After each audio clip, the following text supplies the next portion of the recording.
અને હવે વાત સુરતની કે જ્યાં બાળ મજૂરી નાબૂદીની વાતો માત્ર કાગળ પર હોય પ્રકારની ઘટના સામે આવી છે। જી હા, સુરત મહાનગરપાલિકામાં કામ માટે બાળ મજૂરી નાબૂદીની વાતો એ માત્ર કાગળ પર સવાલ ઉઠી રહ્યો છે। એસએમસી સંચાલિત પે એન્ડ યુઝ શૌચાલયનો એક વિડીયો સામે આવ્યો છે, જે વિડીયોમાં સ્પષ્ટપણે જોઈ શકાય કે બે બાળકો પાસે અહીંયા સાફ સફાઈ કરાવવામાં આવી રહી છે। આ વિડીયો ડિંડોલી નજીકના શૌચાલયનો હોવાનું અનુમાન લગાવવામાં આવી રહ્યું છે।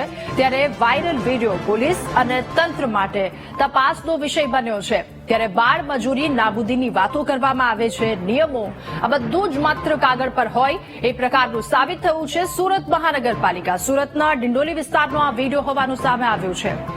વધુ માહિતી મેળવીશું। સંવાદદાતા ધ્રુવ આપણી સાથે ફોનલાઈન પર જોડાયા છે।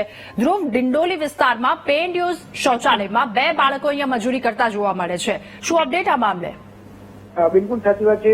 સુરતના આ ડિંડોલી 5 પોઈન્ટ પાસે જે પે એન્ડ યુઝ શૌચાલય આવ્યું છે તેનો એક વિડીયો વાયરલ થયો છે, જે આ વિડીયોમાં બે જેટલા નાના બાળકો જે છે તે કામ કરતા હોય, મજૂરી કામ કરતા હોય, સાફ સફાઈ કરતા હોય તે પ્રકારનો એક વિડીયો સામે આવ્યો છે, જેને લઈને મહાનગરપાલિકાની સામે અનેક સવાલો ઉભા થઈ રહ્યા છે। કારણ કે જે ઉંમરમાં બાળકોએ રમવાની ઉંમર હોય છે, પાછે પુસ્તક લઈને ભણવાની ઉંમર હોય છે, હાથમાં પેન લઈને સ્કૂલે જવાની ઉંમર હોય છે, તે જગ્યાએ તેમના હાથમાં આ પ્રકારે સાફ સફાઈના સાધનો આપીને ટોયલેટ અને બાથરૂમની સાફ સફાઈ કરાવવામાં આવી રહી છે, ઝાડુ પકડાવીને તેમને સાફ સફાઈ કરાવવામાં આવી રહી છે।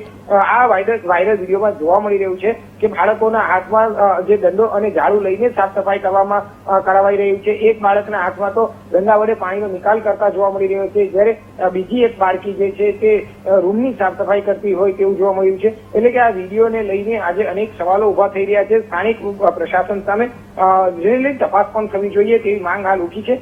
બાળ મજૂરી કરાવાતી હોય તેવું હાલ આ વિડીયો પરથી લાગી રહ્યું છે, અને તેને લઈને ક્યાંક કહેવાય છે કે બાળ મજૂરીનો જે કાયદો છે તે પણ ક્યાંક કાગળ પર હોય એવું જોવા મળી રહ્યું છે। પરંતુ તમામ બાબતે એક વાત સ્પષ્ટ છે કે આ પે એન્ડ યુઝ શૌચાલય છે, એટલે જે આખું શૌચાલય જે છે તે સુરત મહાનગરપાલિકા ની દેખરેખ હેઠળ આવતું હોય છે। મહાનગરપાલિકા તે કોન્ટ્રાક્ટ પર આપવા એ ન્યૂઝ શૌચાલય આપતી હોય છે અને તેની દેખરેખ તેમની જવાબદારી હોય છે, પરંતુ જે રીતના વિડીયો સામે આવ્યો છે તેમાં તે જવાબદારીમાં નિષ્ફળ સાબિત થઈ રહ્યા હોય તેવું લાગી રહ્યું છે। બિલકુલ, આભાર ધ્રુવ આપનો।